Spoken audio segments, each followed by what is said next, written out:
السلام علیکم ورحمۃ اللہ تعالیٰ وبرکاتہ۔ نحمده ونصلي ونسلم على رسوله الكريم اما بعد فاعوذ باللہ من الشیطان الرجیم بسم اللہ الرحمن الرحیم اهدنا الصراط المستقیم صراط الذین انعمت علیہم غیر المغضوب علیہم ولا الضالین۔ صدق اللہ مولانا العظیم وصدق رسولہ النبی الامین المتین الکریم ونحن على ذلك لمن الشاہدین والشاکرین والحمد للہ رب العالمین۔ وہی رب ہے جس نے تجھ کو ہمتن کرم بنایا، ہمیں بھیک مانگنے کو تیرا راستہ بتایا، تجھے حمد ہے خدایا، تجھے حمد ہے خدایا۔ مصطفیٰ جان رحمت پہ لاکھوں سلام، شمع بزم ہدایت پہ لاکھوں سلام۔ جس سہانی گھڑی چمکا طیبہ کا چاند، اس دل افروز ساتھ پہ لاکھوں سلام۔ وہ زمانے میں معزز تھے مسلمان ہو کر، وہ زمانے میں معزز تھے مسلمان ہو کر، اور ہم خوار ہوئے تاریک قرآن ہو کر، اور ہم خوار ہوئے تاریک قرآن ہو کر۔ طریق مصطفیٰ کو چھوڑنا ہے وجہ بربادی، طریق مصطفیٰ کو چھوڑنا ہے وجہ بربادی، اسی سے قوم دنیا میں ہوئی بے اقتدار اپنی۔ یہی ہے آرزو فیضان قرآن عام ہو جائے، یہی ہے آرزو فیضان قرآن عام ہو جائے، ہر ایک پرچم سے اونچا پرچم اسلام ہو جائے۔ بلغ العلا بکمالہ کشف الدجی بجمالہ، حسنت جمیع خصالہ صلو علیہ وآلہ وسلموا تسلیما۔ اللہم صلی علی سیدنا و مولانا محمد معدن الجود والکرم وآلہ الکرام الدین کریم مبارک وسلم صلاۃ و سلام دائما علیک یا رسول اللہ صلی اللہ تعالی علیہ وسلم۔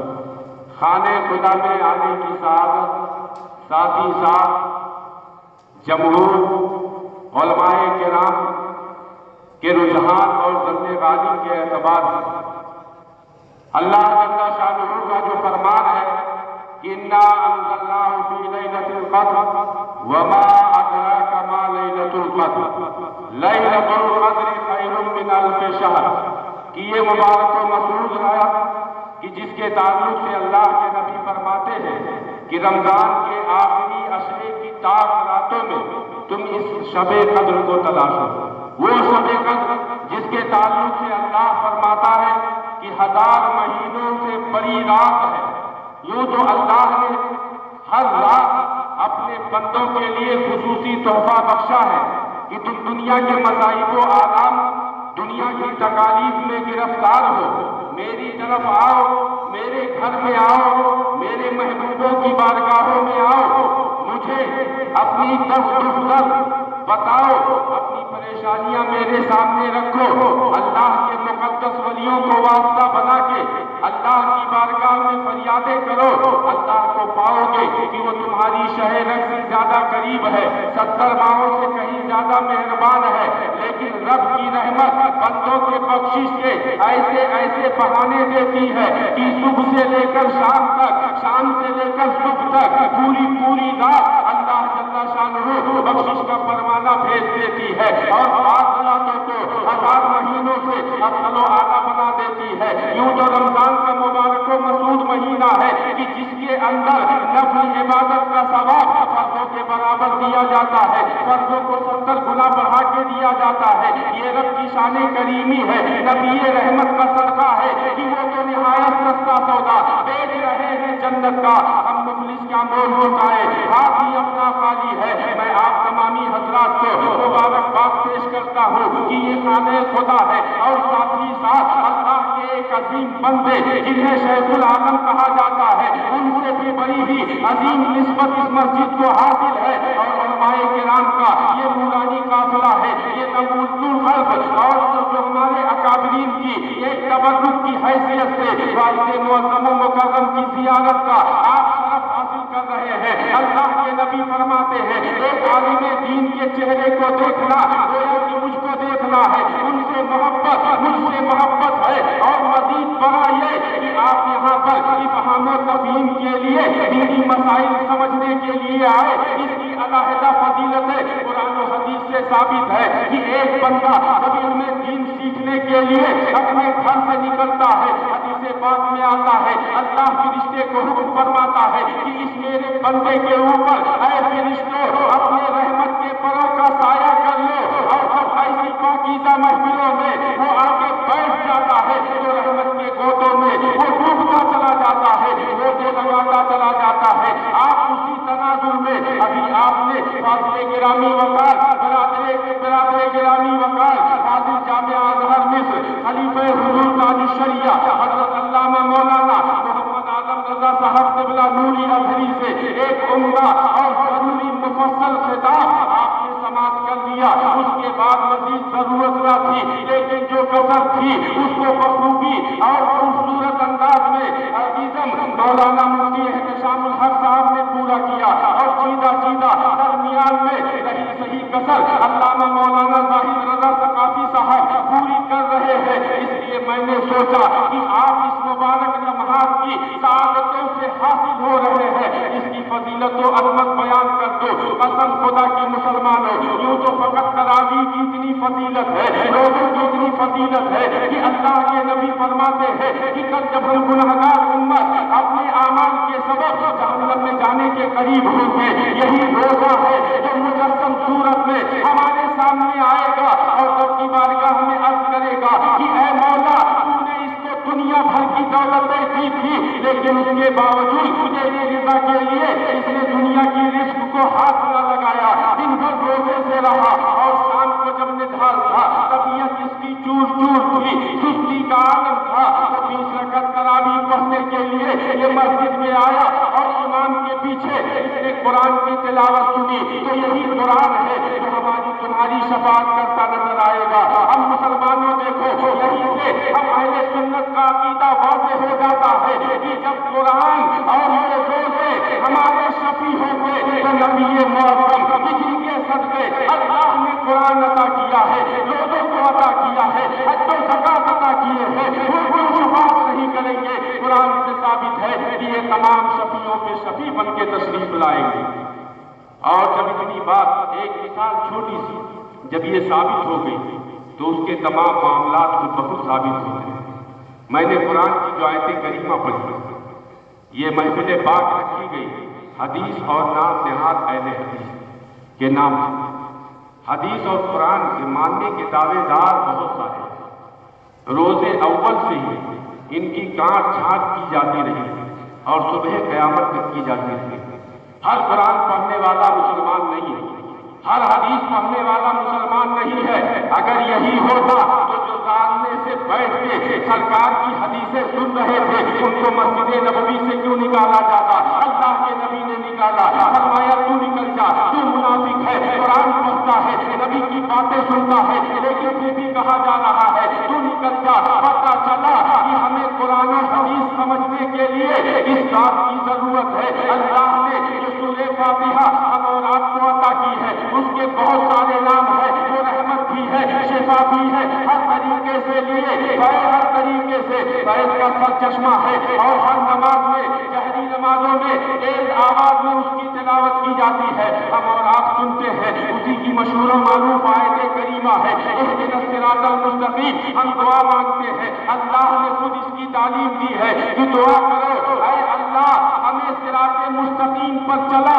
جتنے بھی فرقے ہیں سب اپنے صراط مستقیم ہونے پر دعوے دار ہے، لیکن وہ فقط دعوے دار ہے، اہل سنت ہی صراط مستقیم پر گامزن ہے۔ کیوں؟ اس لیے کہ آگے اللہ نے خود فرما دیا ہے۔ اگر اتنا ہی کافی ہوتا، ظاہر سی بات ہے سیدھے راستے پر چلانے والا اللہ ہے، ہم نے دعا مانگ لی وہ سیدھے راستے پر چلا دیتا، لیکن نہیں، آگے ارشاد ہوتا ہے صراط الذین انعمت علیہم، ان لوگوں کے راستے پر چلا جن پر تیرا انعام ہوا، کیونکہ ہمیں معلوم ہے کہ یہ قرآن اور حدیث یہ سر چشمہ ہے ہدایت کے، اور پہلے نہ پیدا کنار ہے۔ لیکن ہر شخص اگر سیپیوں اور موتیوں کے چکر میں سمندر میں گوتا لگائے گا، اگر وہ ماہر نہیں ہے، گوتا زنی نہیں آتی ہے تو ڈوب مر جائے گا، موتی پانا تو بہت دور کی بات ہے۔ اس لیے پتا چلا اگر سمندر سے موتی حاصل کرنی ہے تو پہلے تمہیں غوطہ زنی سیکھنی ہوگی، اس میں مہارت حاصل کرنی ہوگی۔ اگر تم اس درجے کے پہنچ جاؤ، بن جاؤ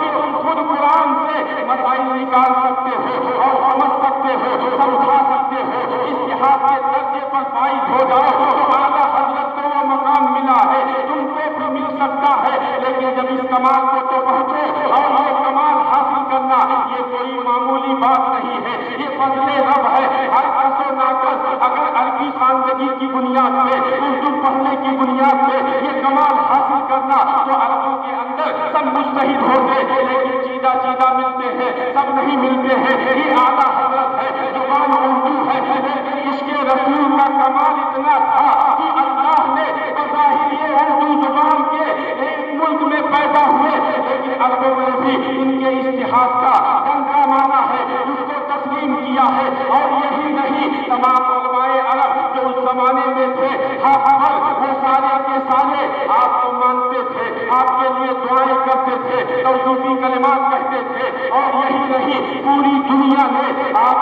کو تسلیم کیا ہے، خدمت قرآن پاک کی، مولا جواب کی، ذاتی رضا سے صاحب قرآن یاد کی۔ قرآن آپ خود پڑھنے جائیں گے، آپ بتائیں قرآن پاک میں متعدد آیتیں ہیں، ایک آیت کریمہ آپ کے سمجھانے کے لیے بتا دیں۔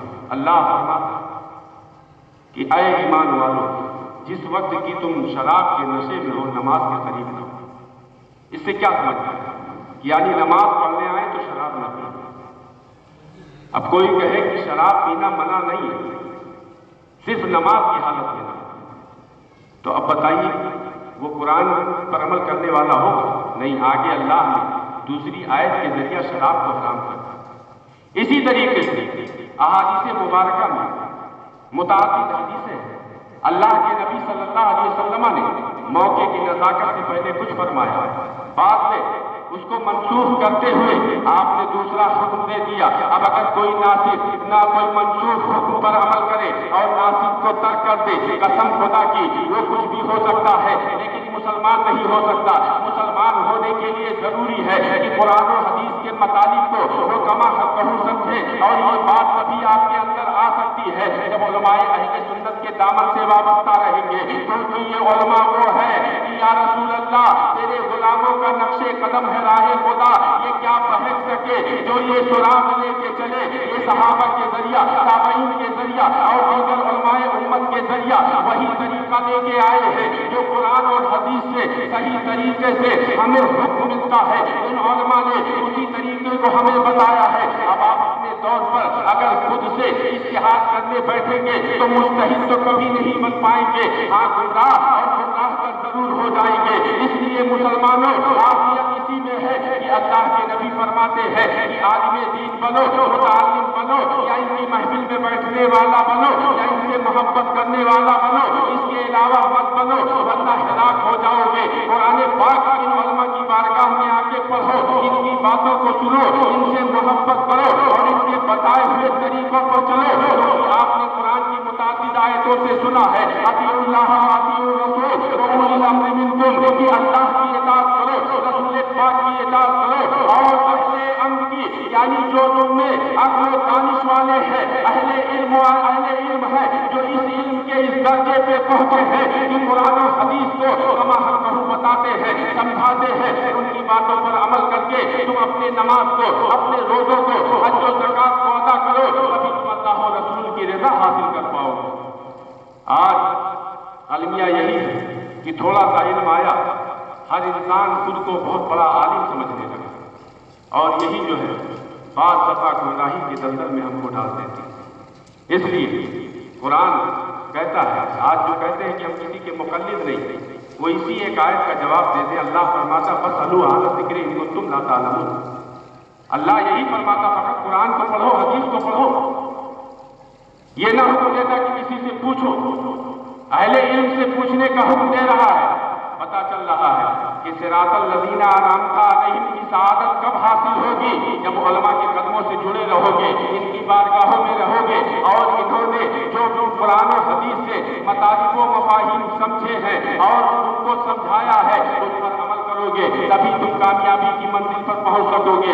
اللہ کی بارگاہ میں دعا ہے کہ مولا تعالیٰ ہمارے ان علماء کے بیان کردہ تمامی باتوں پر عمل کرنے، سمجھنے اور دوسروں کو سمجھانے کی توفیق عطا فرمائے۔ ابھی خصوصی اور ضروری بیان ہم اور آپ سماعت کرنے والے ہیں، جس کے لیے آپ تمامی حضرات بیٹھے ہیں۔ اللہ کی بارگاہ میں دعا ہے کہ مولا تعالیٰ اس پاکیزہ محفل کو اپنی بارگاہ میں قبول فرمائے۔ جتنے لوگ حاضر آئے شب قدر کے صدقے، اللہ تعالیٰ ہم سب کی بخشش فرمائے، ہمارے گھروں میں رحمت و برکت کا نزول فرمائے، ہمارے مرحومین کی مغفرت فرمائے۔ جتنے بھی حاضر آئے ہیں اللہ سب کے جائز مقاصد کو اپنی بارگاہ میں پوری فرمائے۔ استغفر اللہ ربی من کل ذنب و اتوب الیہ۔